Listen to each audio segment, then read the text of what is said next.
Le serpent date de depuis. Ce qui est sûr, c'est que c'est le serpent là qui fait en sorte que je ne reçois pas. Mais bien aimé, la parole de Dieu déclare dans Romains 8, verset 1, qu'il n'y a plus de condamnation à ceux qui sont en Christ. Si tu es encore condamné, c'est parce que tu le crois.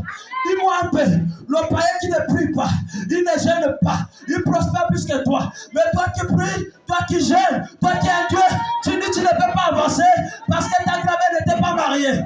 Tu ne peux pas travailler parce que ton grand-père n'avait pas travaillé. C'est une erreur. C'est une erreur. Lorsqu'on en Christ, on est des électrons libres. Tu es maintenant libre. Oui, tu es maintenant libre. Tu n'es plus une personne bloquée sur place. Parce que lorsqu'il te cherche à gauche, tu sors à droite. Lorsqu'il cherche derrière, toi tu es maintenant devant. Tu es maintenant devant. On va chercher à te coller les noms.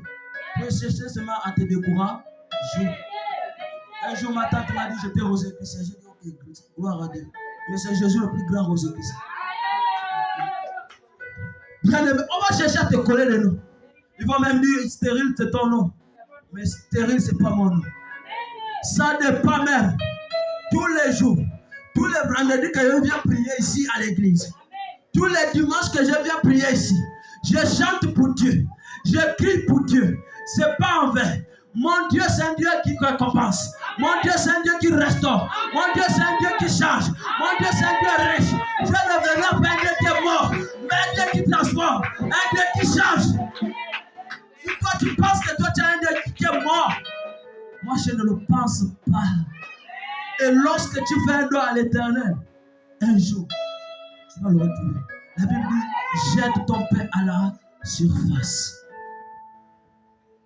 Dès que tu jettes ton pain à la surface, ne choisis pas d'abord la personne que tu as jetée. On ne sait jamais. Demain, tu as donné à Derek. Demain, c'est mon gars qui va te remettre ses pains. Pourquoi? Parce que tu as d'abord donné. Après, on t'a donné. Mais si tu dis non, je ne peux pas le faire. Mais demain, après-demain, lorsque tu seras aussi dans l'incapacité, Dieu va aussi envoyer les gens qui vont venir te critiquer.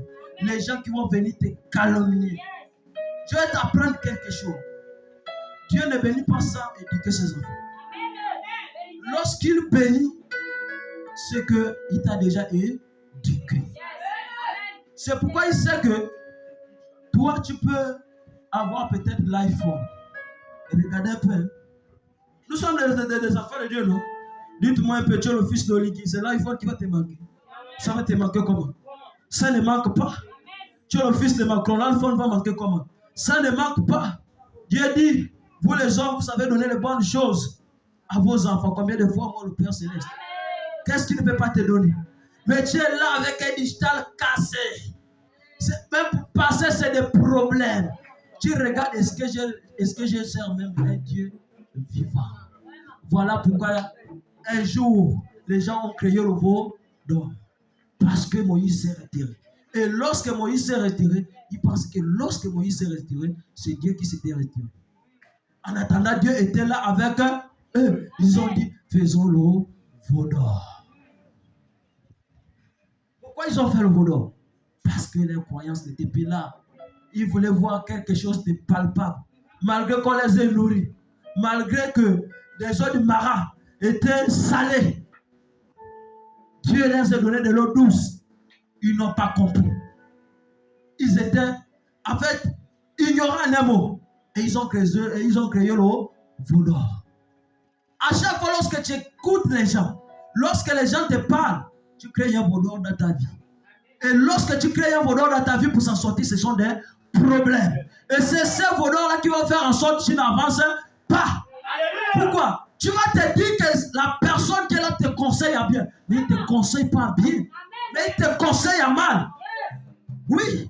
Tu te dis qu'il te conseille à bien, mais il ne te conseille pas bien. Il te conseille à mal. Bien aimé, il y a des gens sur qui tu dois essayer peut-être de vouloir détruire. Mais il y a des gens qu'on ne détruit pas. Si tu détruis une personne que Dieu a choisie, Papa Christ disait, ce n'est pas forcément celui qui se tient ici. Ça peut être dans le peuple. Lorsque tu vas commencer à détruire cette personne, tu vas détruire. Mais tu ne dois pas tuer l'âme de cette personne. Tu ne dois pas tuer l'âme de cette personne. Tu vas détruire. Il n'y a pas de souci. Mais lorsque cette personne va se relever, attends-toi une tempête. Et lorsqu'il te met cette tempête-là, c'est de génération en génération. Bien-aimé, Dieu est un Dieu juste, un Dieu bon. Il dit, si quelque chose vient, ça ne vient pas de moi, c'est que ça vient de l'ennemi. Regardez Job. Job a souffert. Mais ce n'était pas de la faute de Dieu. Dieu a dit, puisque tu as dit que c'est l'homme le plus intègre, permets-moi d'abord de toucher sa richesse, c'est parce que tu as tout donné. Laisse-moi d'abord, je vais d'abord toucher. Je vais toucher ses enfants. Je vais tout toucher d'abord. La femme qui était là. La femme qui était là, elle a oublié que c'est ce gars-là qui l'appelle tous les jours amour. C'est ce gars-là qui l'apportait des choses. Elle a dit, maudit ton Dieu et mère. C'était une erreur. Les amis de Dieu, quand ils viennent, ils regardent, oh non, celui-là, sûrement, il va mourir. Il n'y a pas. Mais il y a une chose que j'ai retenue sur Job. Lorsque Dieu l'a rétabli, il a tout multiplié. Et lorsqu'il a multiplié, il n'a pas oublié les autres. Même les gens qui se moquaient de lui sont encore venus se ressourcer dans la richesse de Job. Oui, aujourd'hui on peut te critiquer. Mais lorsque ta richesse va venir, tu vas ressourcer les autres. Oui, ne durcis pas le cœur. Dites-moi un peu, qu'est-ce que tu peux offrir à un ennemi? À part le pied. Parce que si tu viens au mal, il va dire, mais toi tu ne fais rien. Si lui t'a fait du mal, tu viens, tu le remercies avec un bien. Et lorsque tu le remercies avec un bien, ça lui ferait très mal. Parce que ça va encore doubler les ruses. Ce sont des ruses. Tu penses qu'il est là avec toi. Non, il double encore des ruses pour chercher à t'attacher. Mais il ne pourra plus t'attacher parce que tu n'es plus la même personne. Parce que Dieu t'a transformé. À chaque fois qu'il va vouloir, lui-même il sera détruit. Il t'a dit que tu ne dois pas enfanter. Il t'a dit que tu ne dois pas accoucher. Ce matin, mets-toi en colère. Commence à invoquer Dieu. Qui t'a dit que tu étais stérile? Qui t'a dit que tu étais pauvre? Qui t'a dit que tu étais célibataire? Qui t'a dit ça? Un chrétien qu'on dit, tu ne travailles pas, refuse. Parce que la foi est une ferme assurance. Des choses cachées. Même quand t'a dit tu travailles pas, tu dis au nom de Jésus, je travaille. J'attends mon poste. Mon poste en cours. Tu n'es pas marié. Oui, certes, par le monde, je ne suis pas marié. Mais avec Jésus là-bas, je suis déjà marié. Je suis déjà marié. Il faut confesser. Ce qui sort de ta bouche, c'est ce qui va préparer ta destinée. Mais si tu dis que tu n'es pas marié, ça va aussi t'attaquer. Parce que les ennemis utilisent toujours des petites paroles pour vouloir te confondre. Regardez Pécaï. Je vais terminer par là. Regardez Caïn. Il tue Abel. Toi-même, au fond intérieur de toi, tu as tué qui dans ta famille? Tu as tué qui au Gabon? Tu as fait du mal à qui? Peut-être il est arrivé que tu t'es fâché avec un frère, mais tu ne l'as pas tué. Peut-être il est arrivé, peut-être tu as mal parlé, mais tu n'as pas tué ce frère. Ce sont des choses qui arrivent. C'est ça aussi ce qui fait la société. Il y a forcément un moment où tu te fâches.